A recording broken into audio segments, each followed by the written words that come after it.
Samantala, zero tolerance policy sa lahat ng pulis na masasangkot sa katiwalian, tiniyak ni PNP Chief Marbil.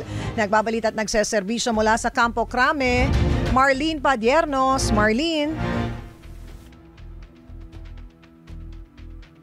Siyang ami walang puwang sa hanay ng pambansang pulisya ang lahat ng mga pulis na masasangkot sa anumang uri ng katiwalian.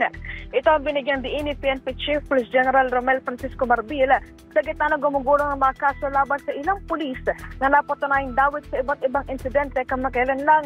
Ayon kay PNP Chief Police General Romel Francisco Marbil, ang pagkapanagot sa mga pulis kalawags ay matinding babala sa sino mang pulis na sira sa tiwala ng bayan at gagawa ng katiwalian at hindi anya sila poprotektahan ng pambansang pulisya. Sa ugnay ito, pinigyan din ni Marbil na hindi niya mahahayaang mabahira ng mga korap na pulis ang integridad ng buong hanay ng pambansang pulisya. Samantala sa datos ng PNP mula Abril 1 ng taong 2024 hanggang Abril 23 ng taong kasalukuyan, umabot na sa kabuang 3,611 ang bilang ng mga kasong kinakaharap ng mga pulis ang naresolba ng pambansang pulisya.